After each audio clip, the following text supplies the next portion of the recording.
Urban कविता Hindi academy channel पर आपका स्वागत है। मैं आपके लिए मोस्ट इंपॉर्टेंट क्वेश्चन लेके आई हूँ। अगर आप हिंदी से संबंधित कोई भी एग्जाम देने के लिए जा रहे हो तो ये क्वेश्चन मोस्ट इंपॉर्टेंट है आपके लिए। इनमें से पेपर में क्वेश्चन जरूर आता है, तो आपने इस वीडियो को अच्छे से देखना है।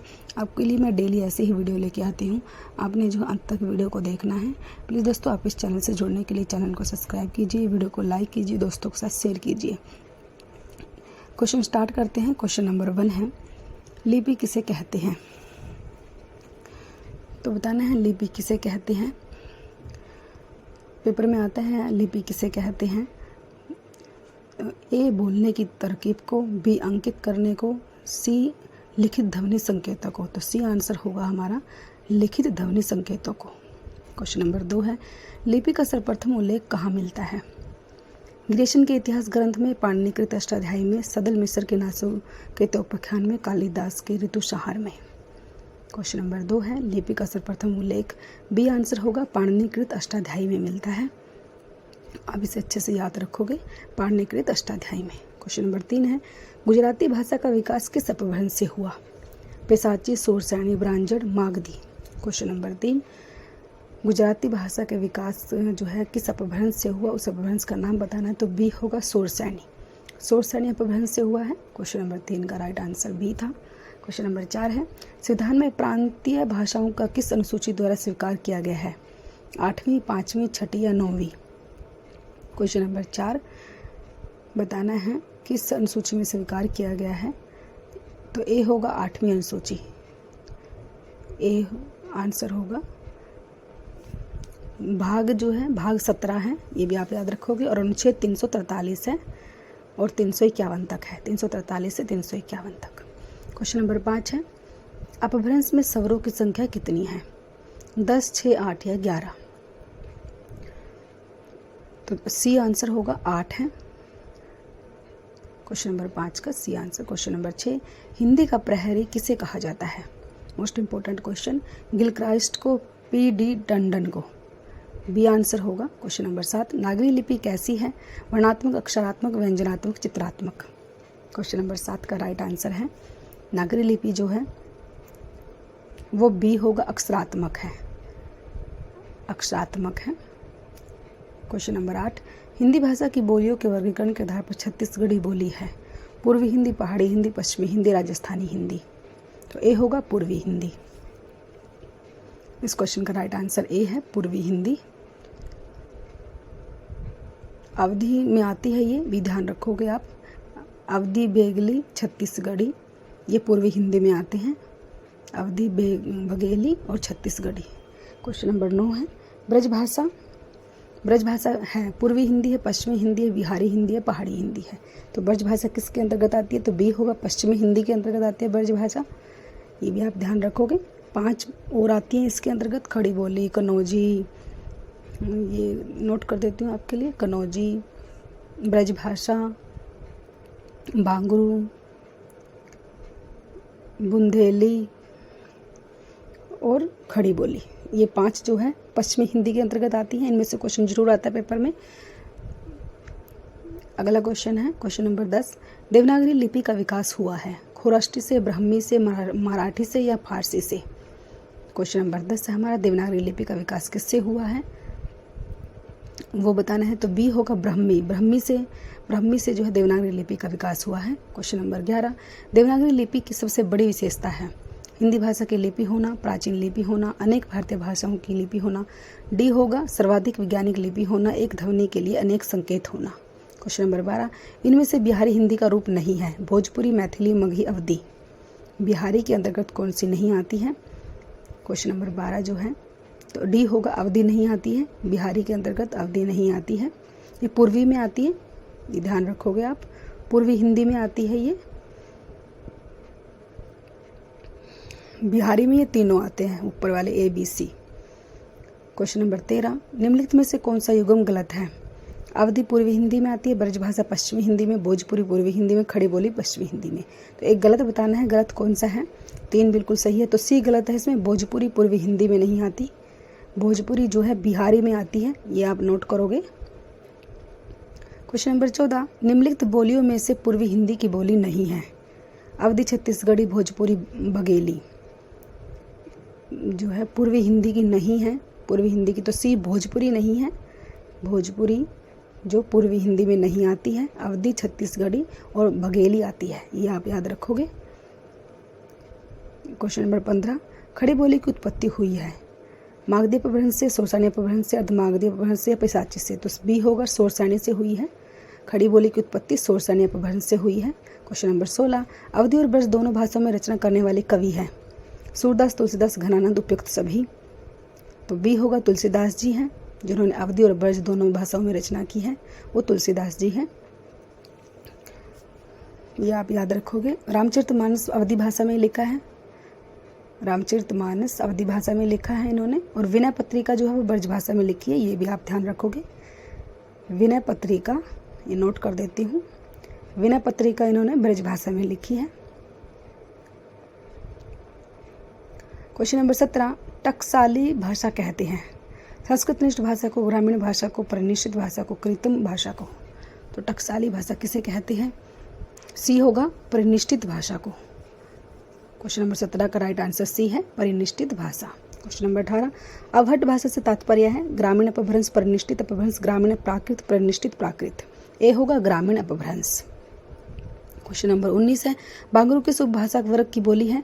पश्चिमी हिंदी, पूर्वी हिंदी, बिहारी, पहाड़ी हिंदी, तो क्वेश्चन नंबर 19 का राइट आंसर बांगरू अभी बताया था, ये पश्चिमी हिंदी में आती है, ए होगा राइट आंसर इसका पश्चिमी हिंदी। हरियाणवी भी आती है, ये भी आप नोट करोगे, हरियाणवी भी जो है, इसको बांगरू को हरियाणवी भी कहते हैं। जॉर्ज ग्रियर्सन ने कहा है हरियाणवी जो है, ये ध्यान रखोगे आप, पूछा जाता है कई बार पेपर में, जॉर्ज ग्रियर्सन ने कहा है। क्वेश्चन नंबर 20 है, किस तिथि को हिंदी को राजभाषा बनाने का निर्णय लिया गया था? कौन सी तिथि है जब हिंदी को राजभाषा बनाया गया था, उस तिथि का नाम बताना है। मोस्ट इंपॉर्टेंट क्वेश्चन है, पेपर में पूछा गया क्वेश्चन है ये, और आगे भी आ सकता है। तो सी होगा 14 सितंबर 1949 को, 14 सितंबर 1949 को राजभाषा बनाने का निर्णय किया गया था हिंदी को, ये आप अच्छे से याद रखोगे। क्वेश्चन नंबर 21 है, बघेली बोली का संबंध किस उपभाषा से है? राजस्थानी, पूर्वी हिंदी, बिहारी, पश्चिमी हिंदी, अभी हमने पीछे बताया था, ये भी जो है क्वेश्चन नंबर 21 का राइट आंसर जो है, बघेली जो है किस में आता है? बी पूर्वी हिंदी में आता है, ये बघेली पूर्वी हिंदी में आता है। क्वेश्चन नंबर 22, अपभ्रंश का वाल्मीकि किसे कहा जाता है? मोस्ट इंपोर्टेंट क्वेश्चन, पेपर में बार बार आता है ये क्वेश्चन, तो डी होगा स्वयंभू को, स्वयंभू को कहा जाता है अपभ्रंश का वाल्मीकि, ये आप ध्यान रखोगे। पौंचर्यू इनकी रचना है, पौंचर्यम या पौंचर्यू जो है इनकी रचना है। क्वेश्चन नंबर 23, हिंदी का प्रथम व्याकरण लिखने वाले विद्वान हैं? Joshua Ketelaar, Kishoridas Vajpeyi, George Grierson, तो ए होगा जेसुआ केटलर। जेसुआ केटलर ने हिंदी का प्रथम व्याकरण लिखा था, ये आप अच्छे से याद रखोगे। क्वेश्चन नंबर 24, हिंदी साहित्य के किस युग में खड़ी बोली को काव्य भाषा का दर्जा प्राप्त हुआ था? भारतेंदु युग, द्विवेदी युग, छायावादी युग, प्रगतिवाद युग, कौन से युग में जो है? क्वेश्चन नंबर 24, खड़ी बोली को काव्य भाषा का दर्जा दिया गया था, वो युग कौन सा है, उस युग का नाम बताना है, तो बी होगा द्विवेदी युग। बी द्विवेदी युग में जो है, याद रखोगे आप, द्विवेदी युग में जो है खड़ी बोली को काव्य का रूप दिया था। क्वेश्चन नंबर 25, भोजपुरी बोली की उत्पत्ति हुई है अर्धमागधी अपभ्रंश से, मागधी अपभ्रंश से, सोरसानी या प्राचीन अपभ्रंश से, तो बी होगा मागधी अपभ्रंश से हुई है, ये भी आप ध्यान रखोगे। बिहारी, ये लिख दिया आपके लिए, बिहारी हिंदी आती है। क्वेश्चन नंबर 26, मगही किस उपभाषा की बोली है? मगही किस में आती है? तो बी बिहारी हिंदी में आती है मगही, ये भी आप याद रखोगे। क्वेश्चन नंबर 27, हिंदी खड़ी बोली किस अपभ्रंश से विकसित हुई? मागधी, अर्धमागधी, सोरसानी, पैशाची, तो सी होगा सोरसानी से विकसित हुई है खड़ी बोली जो है, सोरसानी अपभ्रंश से विकसित हुई है, ये आप ध्यान रखोगे। क्वेश्चन नंबर 28, हिंदी का पाणिनि किसे कहा जाता है? हिंदी का पाणिनि मोस्ट इंपॉर्टेंट क्वेश्चन है, पेपर में बार बार आता है, हिंदी का पाणिनि किसे कहा जाता है? तो डी होगा किशोरीदास वाजपेयी को, किशोरीदास वाजपेयी को हिंदी का पाणिनि कहा जाता है। क्वेश्चन नंबर 29, मेवाती किस उपभाषा वर्ग की बोली है? मेवाती किस में आती है? पूर्वी, राजस्थानी, पहाड़ी, तो राजस्थानी में आती है मेवाती, मेवाती जो है वो राजस्थानी में आती है, ये भी आप ध्यान रखोगे। इनसे संबंधित क्वेश्चन जरूर आता है पेपरों में। पूर्वी हिंदी, पश्चिमी हिंदी, पहाड़ी, बिहारी में कौन सी भाषा आती है। क्वेश्चन नंबर 30 है, मैथिली भाषा का कवि इनमें से कौन है। मैथिली भाषा का तो बी होगा, विद्यापति जी हैं। मैथिली भाषा के कवि जो हैं वो विद्यापति जी हैं। क्वेश्चन नंबर 31, खड़ी बोली को कौरवी नाम किस विद्वान ने दिया। खड़ी बोली को कौरवी नाम, मोस्ट इंपोर्टेंट क्वेश्चन है। कौरवी नाम किसने कहा। खड़ी बोली को कौरवी भी कहा जाता है, तो किसने कहा है, उस राइटर का नाम बताना है। तो डी होगा, राहुल संस्कृतायन। राहुल संस्कृतायन ने जो है खड़ी बोली को कौरवी कहा है। क्वेश्चन नंबर 32, पुष्टि मार्ग को जहाज किस कवि को कहा जाता है। मोस्ट इंपोर्टेंट क्वेश्चन, पेपर में बार बार आता है ये क्वेश्चन। तो सी होगा, सूरदास जी को कहा जाता है। पुष्टि मार्ग का जहाज जो है सूरदास जी को। क्वेश्चन नंबर 33, अवधि बोली किस अपभ्रंश से विकसित हुई है। अपभ्रंश का बताना है किससे विकसित हुई है अवधि बोली। तो डी होगा, अर्धमागधी अपभ्रंश से।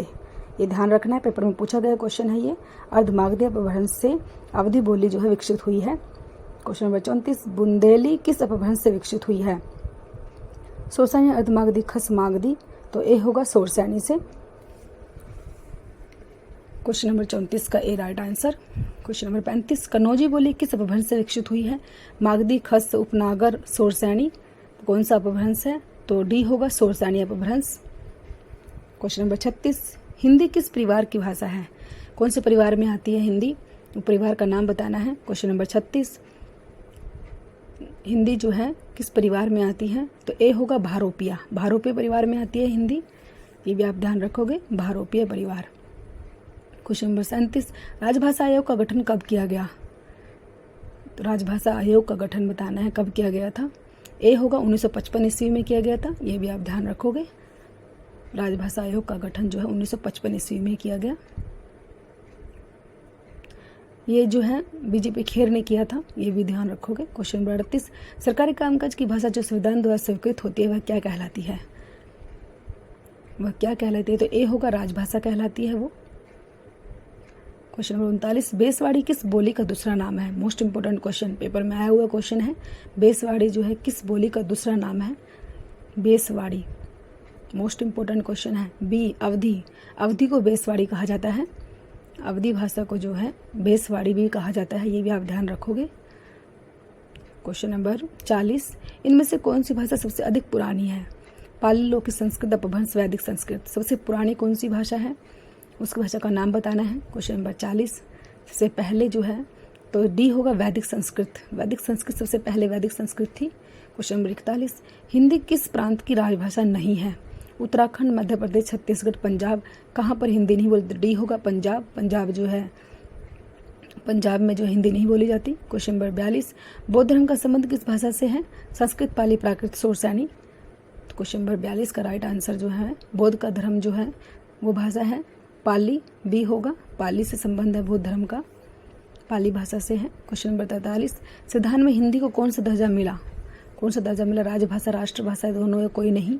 तो संविधान में हिंदी को कौन सा दर्जा दिया गया है।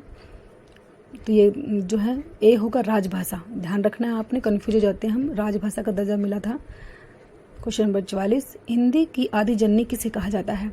संस्कृत, तेलुगु, तमिल, अपभ्रंश। मोस्ट इंपोर्टेंट क्वेश्चन, पेपर में आया हुआ है। ए, संस्कृत को कहा जाता है आदि जननी। संस्कृत को जो है आदि जननी कहा जाता है। क्वेश्चन नंबर 45, पहला विश्व हिंदी सम्मेलन कहाँ हुआ था। लंदन, नागपुर, मॉरिशस, नई दिल्ली। तो बी होगा, नागपुर में हुआ था। पहला विश्व हिंदी सम्मेलन जो है वो नागपुर में हुआ। क्वेश्चन नंबर 45, ये भी याद रखोगे, 10 जून को 1975। सन भी याद रखोगे आप, 10 जून 1975 को हुआ था। सन भी पूछा जाता है कई बारी। क्वेश्चन नंबर 46, साहित्य अकादमी की स्थापना किस वर्ष हुई थी। साहित्य अकादमी की सन बताना है, कौन से वर्ष हुई थी। तो ए होगा, 1954 ईस्वी में। साहित्य अकादमी की स्थापना 1954 ईस्वी में हुई। मोस्ट इंपोर्टेंट क्वेश्चन है ये भी, पेपर में सभी क्वेश्चन जो है पेपर में पूछे हुए क्वेश्चन है, आगे भी आ सकते हैं, इसलिए आपके लिए जो है क्वेश्चन लेके आई हूँ मैं। तो आपने इनको अच्छे से याद रखना है। हिम तरंगिनी साहित्य अकादमी पुरस्कार जो है हिम तरंगिनी 1955 ईस्वी में पहली बार दिया गया था, ये भी आप नोट करोगे। क्वेश्चन नंबर 47, विद्यापति की पदावली की भाषा है।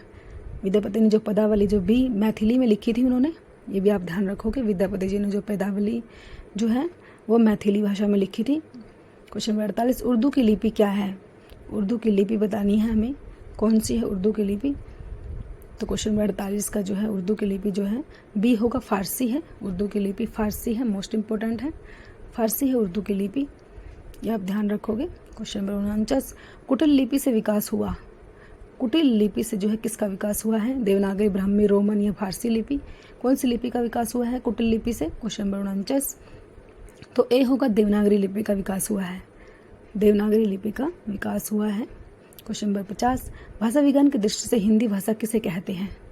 बिहारी हिंदी को, उत्तरी हिंदी को, पश्चिमी व पूर्वी हिंदी, दक्षिणी हिंदी? क्वेश्चन नंबर 50 है हमारा, भाषा विज्ञान की दृष्टि से हिंदी भाषा किसे कहते हैं हम? तो सी होगा, पश्चिमी या पूर्वी हिंदी को कहते हैं। तो प्लीज़ दोस्तों, अगर आपको वीडियो अच्छी लगती है तो वीडियो को लाइक कीजिए, दोस्तों के साथ शेयर कीजिए, और थैंक्स फॉर वॉचिंग।